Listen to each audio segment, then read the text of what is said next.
Mavzulari lots, leverage, margin. Lots asosiy valyutani birliklarini anglatadi. Ya'ni valyutani birligini aylantiradi. Bir standart lot ochsanglar bu 100 ming birlikka teng. Bir mini lot ochsanglar, ya'ni mini account mini lot ochsanglar 01 lot 10 ming birlikka teng. Mikro lot 001 ming birlikka teng.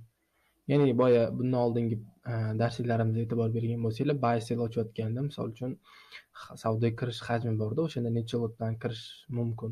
Misol uchun bir lot bilan ochsanglar, bundan oldingi darsimizda pipslarni o'rgandik. Har bitta pips uchun $10 sizlar foydaga chiqasizlar yoki zararga kirishinglar mumkin.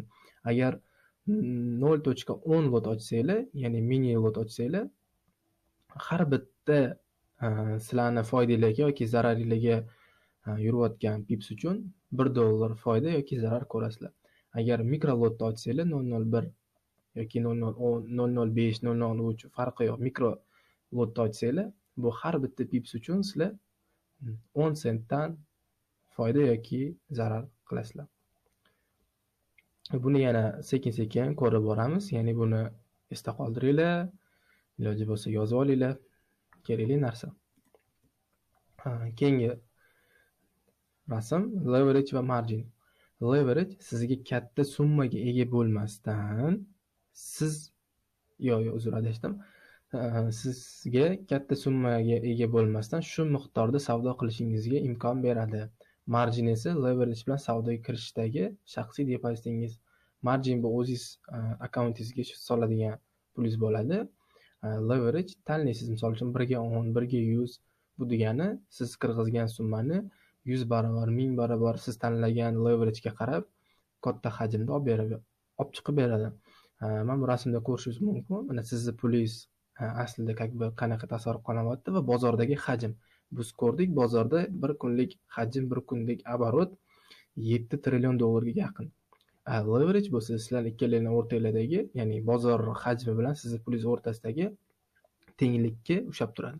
Tenglikni ta'minlaydi. Xo'p, aytaylik, bir lot yevro USD parasida $100 ming ga teng deylik. Leverage sizga 1 ga 100. Sizni kirgizgan depozitingiz, ya'ni akkauntingizga tashlagan pul bu $1000. Ya'ni siz $1000 bilan 1 ga 100 leverage bilan $100 ming hajmda, $100 ming оборотlarda sotib olasiz, savdoda ishtirok eta olasiz. Leverage sizga kichkina summa bilan katta hajmda savdoga kirish imkonini beradi. Leveragesiz va leverage bilan ikkita primerni, ya'ni misolni ko'rib chiqamiz. Lot 05 da savdoga kiryapmiz. Ikkalasida ham 05 dan hajmda savdoga kirdik. Savdo hajmimiz $50 ming hajm ochyapmiz ikkalasida ham. Birinchisida leveragesiz qatorimizda leverage 1 ga 1, ya'ni depozitimiz qancha bo'lsa bizga shuncha leverage beryapti. Ikkinchisi leverageimiz 1 ga 100, ya'ni depozitimiz qancha bo'lsa o'shani 100 barobar ko'paytirib beryapti. Margin bizning depozitimiz $50 ming.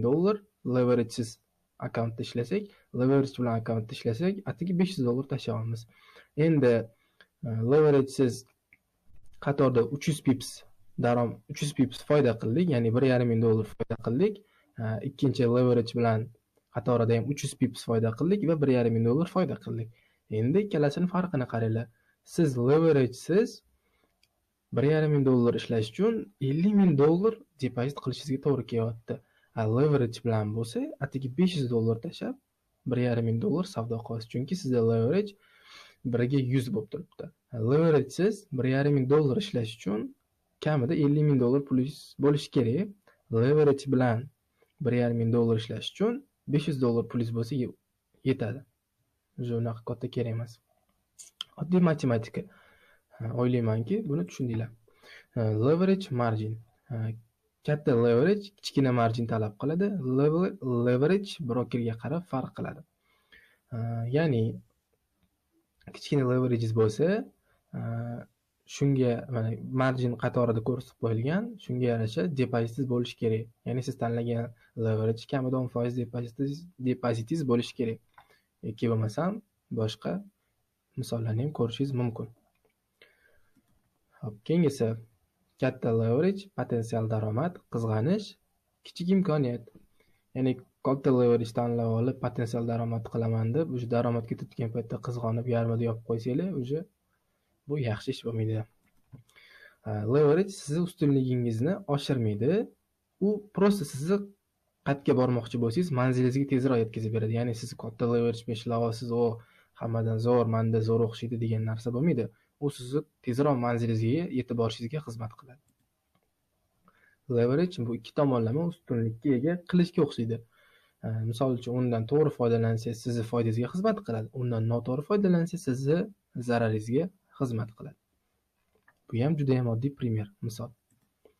Risk management bilan ishlaydigan professional treyderlar uchun leverage bu juda kuchli narsa. Emotsiyasini boshqara olmaydigan va tezda boyib ketish istaydigan insonlar, treyderlar uchun bu juda ham xavfli narsa hisoblanadi. Savolinglar bo'lsa yozib qoldiringlar. Yana hali to'xtalib o'tamiz.